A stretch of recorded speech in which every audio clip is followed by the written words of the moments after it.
This is a bit of a controversial pattern. In America they're called, or they come under the head in the junk flies. This is a mop fly, and it's one that works really well when the water's up, flooded, or coming down from a flood. It's just a big mouthful and I tend to like it. Although it bears a little bit of a resemblance to a caddis, a peeping caddis. I think it's more just the size of the thing. It's a proper mouthful. So the trout are going for it then. So let's go ahead and tie it. I'll start off with a jig hook. In this instance, it's one of my favourites. 400BL, and I've got a 3.2 black bead in the vise, and I'll start off tying. I use a light Cahill thread. You can use a white thread, I'll show you why in a minute, because of the fly that I'm tying. And I've just created a little bed to work with there because I'm going to attach them up.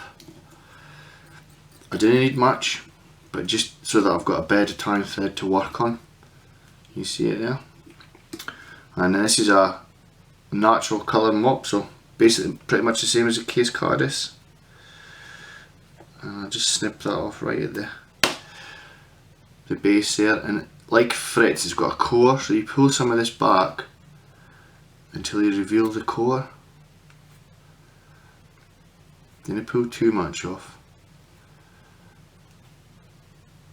Right, there's enough of the core there for me to secure that. So secure it with the core. That's it locked in place. But the whole point of the light coloured thread, the light Cahill thread, is I can come through the mop and secure it even tighter. And then bring the thread back up. So I've secured that. I've got some of the thread through the body as well. Not just on the core, I've got some through the body, locking everything in place. Then what to do is just tie this off, because we're going to finish the head in a dark colour, contrasting colour, so we've got the black thread.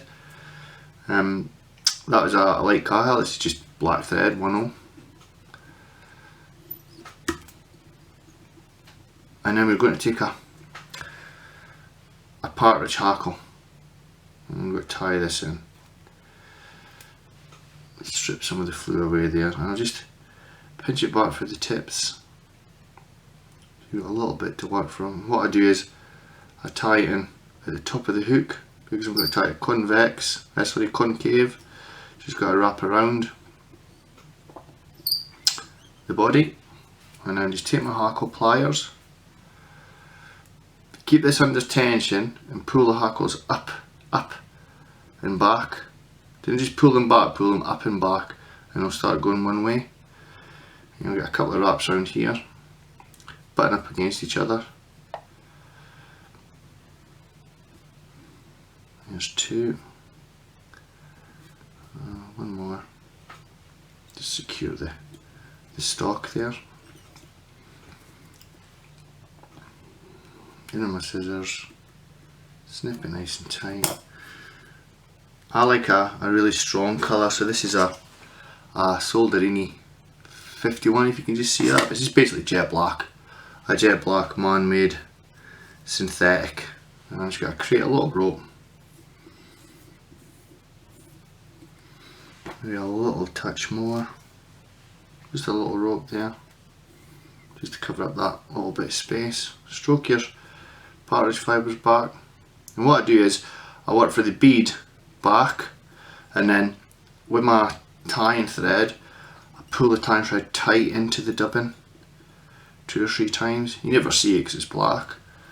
And then what I do is I come in with my varnish. I've got 2 whip finishing tools. I've got a varnishing whip finishing tool and my normal one. Don't use one because you get a build up of varnish on your whip finishing one, the one that you use for varnishing. So just come in, 3 turns, lock everything in place. So that's when I'll varnish the thread before I whip finish. This is the one that I use. I've got 2.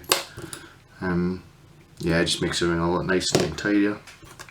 So then I just come in with a little bit of dubbing brush and stroke some of these fibres back. Not much, and there you have it. Hackled mop fly, devastating. In flood conditions, as the river's thinning down, It can actually take fish pretty much all the time, but like I say, it comes under the head in junk flies, but it's one that most competitive anglers have in their box. I would suggest that you have it as well. Another colour to try is lime green. Also a sort of peachy orange as well is a good colour, but I just like the natural colour. Looks like the case caddis. Hope you enjoyed that.